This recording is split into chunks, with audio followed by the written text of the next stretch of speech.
we start putting $35-40 an acre on a tillage pass, that adds up really quick. And it's nothing for some guys to work around, to be honest, 3-4 times before planting.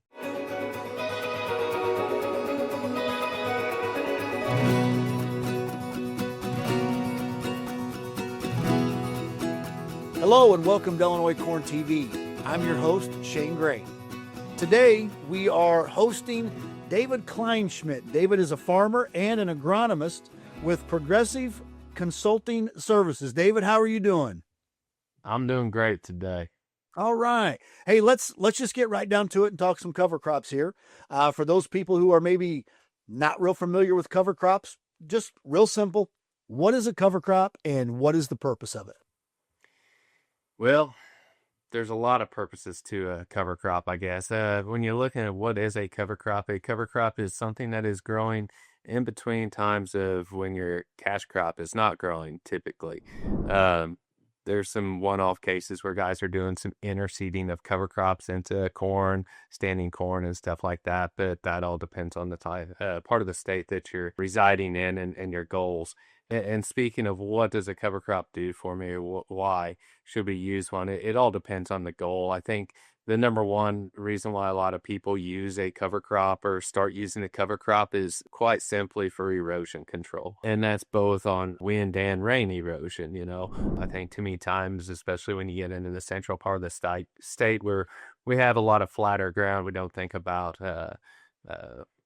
the erosion from rain necessarily, but we still have erosion from wind every year. So, erosion control is probably the first thing that people kind of lean to do in a cover crop for. And further down this rabbit hole, you start to understand the biological aspect of the soil and why it's important to keep a living root in there, into that soil system as long as possible, and the diversity of living roots, and trying to feed a soil microbe system, and the nutrient cycling ability for it.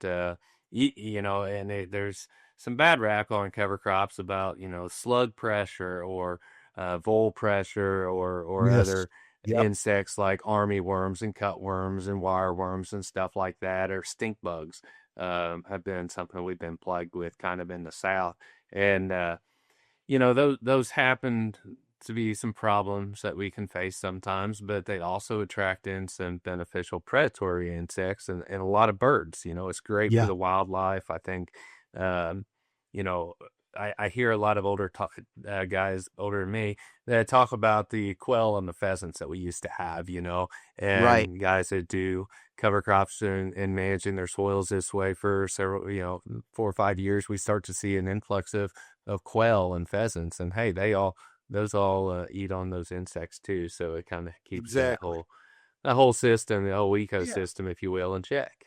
Now that margins in agriculture have gotten extremely tight, cover crops kind of piqued my interest as a way to maybe subsidize some lost income that you had lost by just being conventional farmers and doing things like that. So, I like to think that maybe what we're doing, or why I'm doing it, it's because I'd like to be a better steward of the soil. But the bottom line was I kind of got into cover cropping just to potentially make a little bit of money that maybe I wasn't making doing it the other way. Oh, absolutely. I mean, there's a lot of opportunities out there with some government programs that help fund it through EQIP or CSP. ADM Regenerations program, Bayer has their program, Pepsi has theirs. There's a lot of different programs out there to help cover the cost of putting in a cover crop. And, now we've got the 45Z program that's coming out. Who knows kind of how that's going to all roll out, but there could be some benefit to a farmer there on getting a little bit of extra premium, you might say, on maybe the grain, or maybe it's by an acre. Who knows how Right. that system's going to roll out. But what I look at too, I was an ag business econ major down at Carbondale, so I look at kind of the money side of farming, right? The business Yes. side, if you will. Yep. Exactly.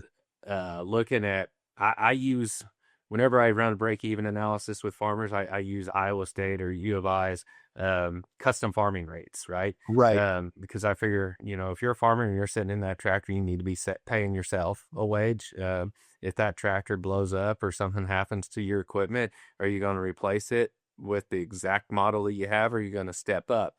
Right. So some of those numbers are kind of just plain of, okay, what it's on paper, but it might not actually be perceived. But the interesting thing about when you're doing that and you're looking at the tillage practices and stuff like that, and um, if we start putting $35-40 an acre on a tillage pass, that adds up really quick. And um, Exactly. it's nothing for some guys to work around, to be honest, 3-4 times before planting. I know it. And That's a that lot. was one of the things when we kind of reviewed our first big year of cover crops. I'm like, I'm not so sure that maybe we can do more with, by in a sense, doing less. And at a time Absolutely. when machinery has gotten so expensive, or the money to buy that machinery with an interest rate, I'm like, I actually need to even think about the benefit of maybe preserving my equipment as best as I possibly can. And for us, the cover crops have been a big part of being able to stretch out the longevity of our equipment, our farms, our soils, our time. Um, but it definitely requires a little bit of a different mindset. You kind of have to change your thinking just a little bit. It's a very, very steep learning curve. And as we were talking earlier, there's really no easy button to it. I tell farmers, you got to have kind of a plan A through Z and 1 to 100 to go along with it, and you have to have patience and flexibility. We have to be meteorologists. We have to look at, from the fall time when we were seeding that cover crop, what was the weather like? How dry were we, or how wet have we been since then, all the way up here till April, May time when we're getting ready to plant, to determine, do we need to terminate it then? Do we need to terminate it early? Do we need to allow it to continue to grow to suck up moisture? What's the next 2 week outlook looking like, right? We can get ourselves in a bind really, really easily if we go out there and terminate cereal rye and it's waist tall, and then it sits in and rains for 2 weeks. It's going to be Yeah. a saturated, muddy mess underneath there, Yeah, Um, and as a person who, with their first experience with cover crop, that is exactly what happened to me. It can be discouraging, and when you're trying to make that transition, and you run into a situation where cereal rye is 3-4 foot tall, you can't see the planter when you're going through the field, and then you get the rain, and now it's like, where do I start and where do I stop with the yes. replant? It was my first experience was extremely discouraging. So my advice would be, don't give up on it. One of the things, as we got into it, and I think a lot of people who, as they begin to enter the cover crop world, worry about is, am I going to have a yield drag? How many bushel per the acre am I going to be off my APH? My experience has been none. And my original goal going into it was, even if we are off a few bushel, for a few bushel shy of our APH, the thing that we've done and the new system that we're doing, the savings on that will offset what that yield drag might be. But I'll be honest, we had corn stubble and we had put wheat into that corn stubble, and our soybeans into that the following year were the best soybeans that we had ever had in Sangamon County. So I was like, and that was the first year we had actually tried wheat. We had a neighbor who had extra wheat and they were going to use it. So I said, yeah, we'll try it as well. So I was bragging on the wheat, and then, like I said, my neighbor who was pretty experienced with this, his theory was that it wasn't so much the wheat that was the cover crop, but it was the wheat that preserved the carbon in the soil by not tearing that up. So what are your thoughts on that? Yeah. You know, that kind of opens up a whole big set of questions here, but and responses, I guess. But I, the whole, when we start talking about carbon in the soil, I think a lot of the industry, we start to think about organic matter, and Right. we've often been told that it takes hundreds of thousands of years to build an inch of topsoil with that. when we start talking about carbon and pumping carbon into the soil, and think about corn on corn systems, um, that plant is literally every day making sure, and it's pumping sugar back into that soil, maybe 30 to upwards of 40, 50% of the sugar it produces through photosynthesis is pumped Right. back into the soil through its roots to feed organisms. And that's actually carbon. And so it's building carbon into that soil, which is a food for the microbes, which helps to aggregate that soil or make those little lumps and clumps in that soil and glue them all together. So we have that really nice porosity with it. Um, and so our grass species like cereal rye, barley, wheat, triticale, things like that, corn, they are really good at pumping carbon into that system, whereas our legumes, the clovers and the vetches and soybeans and alfalfas and stuff like that, they're kind of carbon negative. They end up pulling more carbon out of the soil to Right. make nitrogen, essentially. So yeah, I mean, there's huge benefits to having that grass, even if it's just wheat out there as a cover crop to help increase that soil. Um, and I've got a friend in Missouri, and he's went from seeding big cover crop mixes and stuff in front of corn to just doing 30-inch wheat in front of corn. And corn, putting a cover crop in front of corn is tricky. It's hard. But with that 30-inch wheat, he's planting 15 pounds an acre, running bin run wheat. It's not costing Right. him Right. hardly anything, but he's Yeah. getting a lot of plants per row foot. Uh, and it's definitely, I mean, I've got pictures that I could share that showing where it is stopping that erosion just in between that 30-inch rows. And he terminates it when it's, again, 8, 10 inches tall or so, plants his corn right in between that, and it works Right. great. Um, So yeah, when you talk about like different mixes and stuff like that in front of corn, and sometimes it can be difficult. Let me ask you this: when you're looking at, okay, what kind of cover crop am I going to put down in front of my corn or in front of my beans? Are you looking at a mixture that is something that works best with the corn and the soybeans, or are you looking for a mixture that's going to provide better erosion control or better nutrients and things like that? I mean, what's the best way to go about deciding what cover crop mix goes in front of a corn and a soybean? it's ultimately up to the producer's goals, because every producer is going to have a different aversion to risk, right? Some guys risk don't bother them. Other guys, any little bit thing that's out of order and they can't sleep good for 10 nights, you know. But the tricky part about a cover crop in front of corn is typically when we're talking a cover crop, we're looking at cereal rye or the grass species. And when you put that in front of corn, which is a grass, it's going to tie up nutrients. Where I typically start is I take a soil test called the Haney soil health test. And that tells me where my biological aspect is of the soil, how alive are the microbes in that soil. And based on where those microbes are, that's how I kind of blend a cover crop to go in front of corn to uh, balance my carbon to nitrogen ratio. So the grass is in the legume. So the grass is being like a carbohydrate of our diet, and the legumes being a protein, right? So nitrogen. So that's where I get that C to N. What I've kind of started to look at is kind of going in with the soil sampling as well is we're planting a crop in April or May and we harvest it in October, but that rain that comes from May till through August, those are our glory rains, right? Right, When we get right, rain at the right time throughout the year in those months, that's when we make grain. And so I started to look on kind of the whole state and in different areas as well, going out to Nebraska and the Dakotas and looking at how much rain falls during that period of time, and then matching my cover crop carbon to nitrogen ratio to equal that. So a lot of times in our environment, we're anywhere from a 15 to maybe a 20-inch rain in those few months there. And if our carbon to nitrogen ratios are in that 15 to 20 to 1 range, it's below that ideal soil microbial diet need of 24 to 1. And so the microbes in the soil can break down those those nutrients and the carbon and everything that's in that cover crop, and it releases it back out to that ex-cash crop being corn.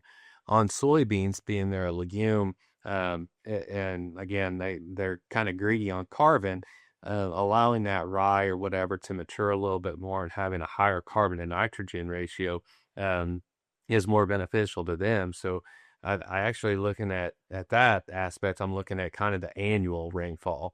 And so for our area, being a 38 to a 38 inch rainfall for the entire year, if we have a C to N ratio of that cover crop ahead of soybeans being in that 38 to 1, we're kind of guaranteeing that our residue doesn't have a birthday. And that's really important, is it if our residue starts having birthdays and it doesn't decompose for 2 Right. years, Right. it's gonna really what that's telling me is it's tying up nutrients. We want it to be able to cycle really quickly. That's going to enhance that microbial aspect of the soil and boost it higher. So then eventually we can have higher carbon to nitrogen ratios in front of that, so we can kind of maintain more residue. We'll actually, as our respiration rates and microbial activity increase in our soils, it's harder to maintain residue on that soil surface over time. Okay, so let me ask you this then. Let's say you got an old boy who wants to experiment with some cover crops. He's planted corn, he's planted soybeans, he's harvested them. What's going to be the simplest for him? Not so much the most productive or the most nutritional value involved. What's going to be the simplest thing for them to do in order to get started in this process? Because for me, it was important to start simple. And then as I became comfortable with that, then I found myself getting more involved in the science part of it and stuff like that. So what's your take? What's your suggestion here?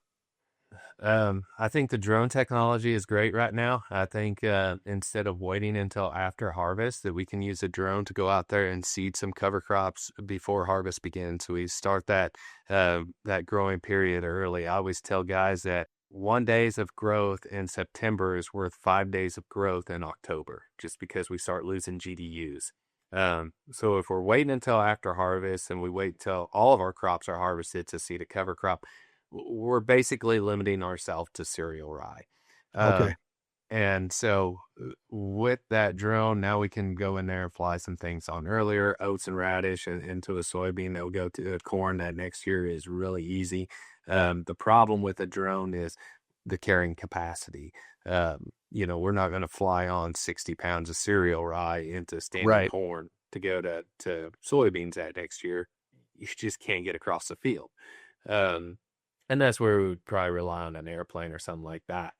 And guys, I mean, there's a lot of guys that think, well, I don't have a drill and a drill takes too long. I'm not going to go and do that. Well, almost every farmer out there, if they're doing tillage, they probably have some sort of a vertical till machine. And you could have a little bit of cover crop mixed in with some potash or pell lime or anything like that from the Right. elevator Right. and broadcast it out there and lightly work it in. I've got a couple guys in your area that I know that have put like Valmar seeders on a Salford Yep. and different Yep. tools and able to cover a lot of ground right when things are harvesting. I've got a couple guys that put Gandy boxes on their bean heads and corn heads, and they're seeding cover crops as they're harvesting. So Wow. Yeah. that's one way to start Yep. with it. When you think about the state north to south, the guys in the southern Illinois, Carbondale, Murfreesboro, Metropolis, even my area of Vandalia, we can do things differently down here compared to the guys in Springfield to Bloomington, all the way up to the very, very far parts of northern Illinois. I mean, when you get up that far up, your GDUs are just so short. You're basically limited to just rye, Yeah. unless you Yep. fly on oats and radish pretty early and maybe throwing in some legumes in there or something. But that's basically the keep it simple, stupid kind of mentality Right. or way to Yep. do it. The one thing I advise guys on too, as we're coming into the springtime of the year here and thinking about using a cover crop next fall, is have those conversations with your retailers or whoever you're purchasing chemical from and looking at what herbicide am I going to use? What's my residual carryover with that? Dr. Kevin Bradley from Mizzou's got a lot of good information on looking at residual herbicide carryover and biomass stand reductions and everything of different plant species. Just if we're going to spend money on a cover crop, let's make sure that it's not going to be inhibited by whatever we sprayed 3-4 months earlier. Not to be corny, David, but why do agronomists go to therapy? No idea. Man, that stumped me pretty good there. The rumor is that agronomists have a lot of deep-rooted issues, so therapy's pretty important for you guys. So I don't know. That's the best I could come up with for agronomy jokes. Yep. There you go. So, there you go. Well, hey, anyway, thanks for taking the time to spend with us today and talk some cover crops. There's a million more questions I'm sure I could ask, but appreciate all your information today. Thank you. Yes, sir. Thank you.